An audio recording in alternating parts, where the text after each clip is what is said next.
Assalamualaikum warahmatullahi wabarakatuh. Salam sejahtera untuk kita semua. Apa kabar Bapak Ibu guru hebat di seluruh Indonesia? Semoga senantiasa dalam keadaan sehat sehingga dapat terus menginspirasi peserta didik kita.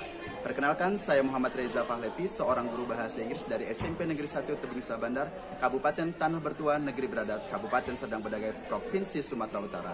Akan berbagi aksi nyata pada platform Merdeka Mengajar dengan topik Kurikulum Merdeka melalui penyebaran pemahaman mengapa kurikulum perlu berubah. Bapak Ibu guru hebat dimanapun Anda berada. Secara sederhana, kurikulum dapat diartikan sebagai pedoman dalam penyelenggaraan kegiatan pembelajaran untuk mencapai tujuan pendidikan tertentu. Saat ini, kita hidup di era revolusi industri keempat atau biasa disebut dengan revolusi industri 4.0 yang menuntut generasi muda untuk kreatif, adaptif, dan inovatif. Oleh karena itu, pentingnya perubahan kurikulum yang sesuai dengan kebutuhan murid dan perkembangan zaman saat ini. Berbagai isu baru menuntut satuan pendidikan menyiapkan kurikulum yang membantu murid untuk menghadapi dunia yang penuh dengan tantangan. Kurikulum yang baik adalah kurikulum yang sesuai dengan zaman. Kurikulum itu sendiri bersifat dinamis dan terus dikembangkan atau diadaptasi sesuai konteks dan karakteristik murid demi membangun kompetensi sesuai kebutuhan mereka kini dan masa depan. Bapak Ibu guru, masih ingatkah kita masa-masa bersekolah dahulu? Sebelum ditemukan internet dan penggunaannya semasif sekarang ini, sekitar 20 tahun yang lalu, kita begitu antusias mengerjakan tugas-tugas dengan mencari sumber referensi buku di perpustakaan sebagai sumber referensi utama. Atau sebagian besar dari kita sudah menggunakan disket untuk mengumpulkan tugas. Saat ini, selain tersedianya buku-buku di perpustakaan di sekolah yang dapat dijadikan sumber referensi bacaan siswa, mereka juga dapat dengan mudah melalui gawai yang terkoneksi jaringan internet mengakses sumber referensi dari perpustakaan-perpustakaan terbaik di dunia melalui situs-situs penyedia, jurnal-jurnal terakreditasi, kanal-kanal pembelajaran di YouTube, dan lain-lain. Menurut Badan Pusat Statistik, penggunaan internet untuk kegiatan belajar siswa usia 5-24 tahun terus meningkat. Pada tahun 2020 terdapat 59,33% siswa yang menggunakan internet. Angka ini tumbuh pesat dari 33,98% pada tahun 2016. Peningkatan penggunaan internet terjadi pada semua jenjang pendidikan, terutama jenjang sekolah dasar sederajat. Dalam kurun waktu 2 tahun, siswa SD yang mengakses internet meningkat menjadi 35,97% pada tahun 2020 dari sebelumnya 16,64% pada tahun 2018. Sementara jenjang pendidikan lain yakni SMP sederajat menjadi 73,4%, SMA sederajat 91,01% dan perguruan tinggi 95,3%. Penggunaan internet yang telah menjadi kebutuhan baik bagi para guru maupun siswa untuk tetap melaksanakan kegiatan belajar mengajar di masa COVID-19 meningkat secara signifikan hingga sekarang. Jika kita bertanya kepada siswa-siswa kita saat ini terkait cita-cita mereka, akan muncul berbagai respon jawaban cita-cita yang tidak pernah terbayangkan sebelumnya. Seperti mereka ingin menjadi ilustrator animasi karakter kartun, pencipta software komputer, pengembang aplikasi game, gamer, content creator, atau YouTuber.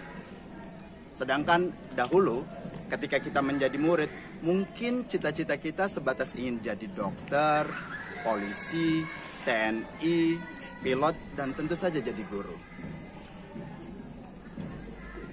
Perubahan-perubahan ini hanyalah sebagian contoh yang tentu membuat kita sadar bahwa dunia ini ternyata memang terus berubah. Ki Hajar Dewantara menyatakan bahwa pendidikan menuntun segala kekuatan kodrat yang ada pada anak-anak agar mereka dapat mencapai keselamatan dan kebahagiaan yang setinggi-tingginya, baik sebagai manusia maupun sebagai anggota masyarakat. Demi menuntun kodrat murid-murid kita, maka pembelajaran termasuk kurikulum yang diselenggarakan haruslah terus menyesuaikan dengan kebutuhan mereka. Siswa-siswa kita saat ini termasuk ke dalam generasi Z dan Alpha, sehingga membuat kita harus terus belajar untuk mengikuti dan memahami tren kehidupan mereka. Berbagai penelitian menyatakan bahwa mereka sulit dipisahkan dengan media sosial. Hal ini justru dapat dimanfaatkan oleh guru untuk tujuan pembelajaran, misalnya dengan meminta murid membuat dan mengumpulkan tugas melalui aplikasi digital seperti membuat video terkait materi yang ditugaskan dan mengunggahnya melalui media sosial seperti Facebook, YouTube, Instagram, TikTok, dan lain-lain. Bapak Ibu guru hebat, sebuah pepatah mengatakan, "It takes a village to raise a child." Yang artinya butuh seluruh desa untuk membesarkan seorang anak. Pepatah ini menyiratkan bahwa perlunya peran 3 pilar pendidikan, yaitu orang tua, masyarakat, dan sekolah dalam mewujudkan kurikulum yang berpihak pada murid. Oleh sebab itu, ketika kurikulum dirancang, kita harus menempatkan kebutuhan, pendapat, pengalaman hasil belajar, serta kepentingan murid sebagai rujukan. Kurikulum sejatinya dirancang untuk murid agar dapat mewujudkan seluruh kompetensi yang diharapkan dari kurikulum tersebut. Dan semua pihak haruslah berkolaborasi maksimal. Misalnya, guru terus belajar memfasilitasi pembelajaran yang sesuai. Orang tua terus memahami perkembangan dan kebutuhan. Begitu juga dengan pemerintah daerah dan pusat, serta semua yang bergerak di bidang pendidikan juga harus terus mengikuti perkembangan kebutuhan murid. Terima kasih telah menyaksikan video aksi nyata saya pada platform Merdeka Mengajar.